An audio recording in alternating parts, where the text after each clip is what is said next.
एक दिन माता लक्ष्मी ने माता ख्याति देवी से कहा अपनी मां से, विष्णु पुराण का शब्द है, ख्याति देवी की पुत्री है माता लक्ष्मी। तो माता लक्ष्मी ने माता ख्याति देवी से कहा, हे मां, मान लो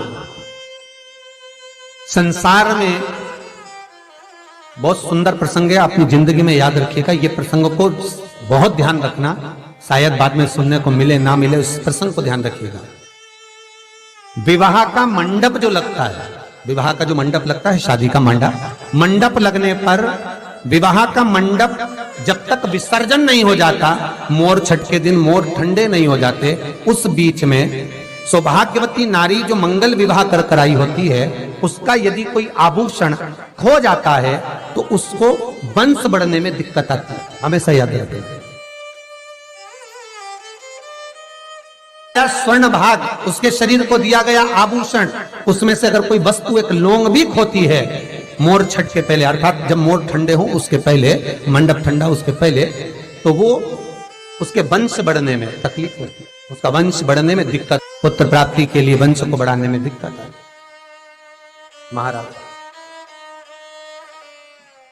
स्वर्ण का कोई मायना नहीं है, पर दिक्कत उस बात की है कि वो चीज गई है तो उसका भाग मनुष्य को भोगना पड़ता, मनुष्य को। इसलिए बहुत सावधानी हर चीज में। हम तो यहां तक करते, पूजन भी कर रहे हो, पाठ भी कर रहे हो, अर्चना भी कर रहे हो, भगवान की सेवा भी कर रहे हो, तो उसमें भी सावधानी रखें, उसमें भी सावधानी रखें। आपको लग रहा है कि बहुत तेज हवा चल रही है, बहुत तेज वायु चल रही है और मैं जो दिया लगाऊंगी वो ठंडा हो जाएगा, मत लगाओ। आपको लग रहा है कि ये मैं दिया लगाऊंगी और ठंडा होगा, तो मत लगाइए। एक मन का दीप जलाइए, भगवान से निवेदन करो, हे भोलेनाथ, हे शंभु, हे त्रिकालदर्शी, हे कैलाशी, बहुत तेज वायु का संचार हो रहा है, मैं दीप नहीं लगा रही। पर ये मत सोचना कि मैंने दिया नहीं लगाया, मैं लेकर आई हूं, बाती भी है साथ में, पर बाबा इस दिए को मैं इसी मंदिर में रख कर जाती हूँ, कोई तो आएगा बाद में लगा कर जाएगा। मैं आज इस हृदय की बाती से, हृदय के दीप से आपको प्रसन्न करना चाहता हूं। मन मेरा मंदिर, आंखें दिया बाती, होठों की है तालियां, रोम फूल बाती। मैं आपको भाव से 5 कारण हैं जिससे शंकर हमें प्राप्त हो सकते हैं अंतिम क्षण में। 5 कारण। पहला, अगर आप शंकर के मंदिर में जाकर 1 लोटा पानी चढ़ा रहे हैं तो शिव की कृपा आज नहीं तो कल, कल नहीं तो परसों, कभी मेरे बाबा की कृपा आप पर बनेगी जरूर। ये शंकर के ही शब्द देवऋषि नारद को हैं। दूसरा, देवऋषि नारद सब्सक्राइब करें हमारा चैनल। मस्तक पर त्रिपुंड धारण करता है, मस्तक पर त्रिपुंड लगाता है। हर एक वीडियो शिव कहते हैं उसको मृत्यु के पश्चात भटकना नहीं पड़ता। शंकर कहते हैं वो मेरे ही धाम पर, मेरे ही संग कैलाश पर आकर विराजमान हो जाता है।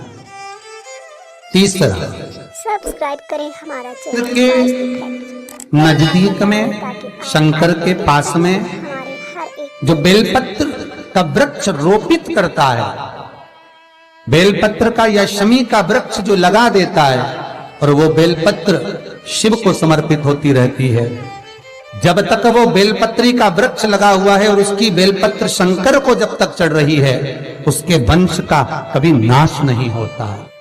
तीसरा, चौथा कारण कहा, देवऋषि नारद के सामने से निकलकर जो जीव चला जाता है, शंकर के द्वार से निकलकर शिव का शिखर मंदिर का देखकर जो निकल जाता है, उसका कार्य कभी अटक नहीं सकता।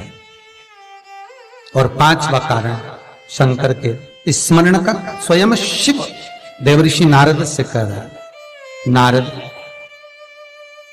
मृत्यु का भय होने पर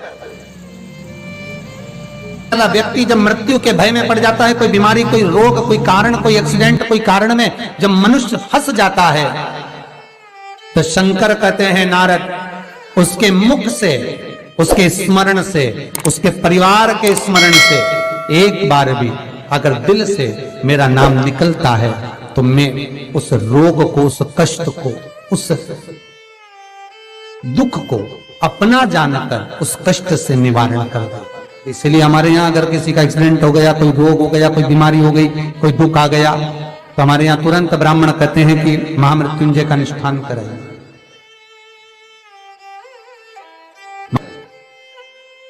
शिव का स्मरण कराइए, शंकर का अनुमोदन कराइए। और फिर निवेदन करूंगा, बारंबार कहता हूं, आज फिर निवेदन करता हूं आप सभी से, अगर शरीर में कष्ट है, घुटने कमर में बहुत ज्यादा तकलीफ है, तो प्रदोष के दिन शंकर के, अभी महाशिवरात्रि आने में तो बहुत समय है, पर प्रयास करना कि प्रदोष के दिन शंकर के मंदिर की चौखट पर बैठकर, शंकर के मंदिर के द्वार पर बैठकर, शंकर पर चढ़ी हुई बेलपत्र खाना चबा चबा कर और घर आकर विश्राम कर 2-1 प्रदोष कर कर देखना, आपके घुटने और कमर में आपको खुद अंतर है। बाबा की बेलपत्र कोई साधारण नहीं है महाराज।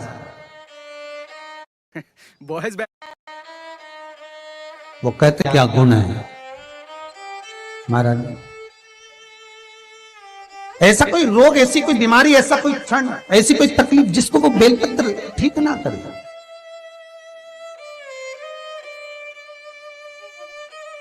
भगवान सुख का भान अपने आप करा देता। जब माता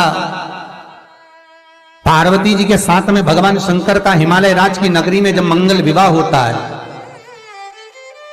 पार्वती मैया भगवान शंकर को पाने के लिए अपनी सखियों के साथ एक गुफा में प्रवेश कर कर शिवलिंग का पूजन करती है, जैसे हरतालिका तीज का पूजन माताएं करती हैं, पूजन करती है।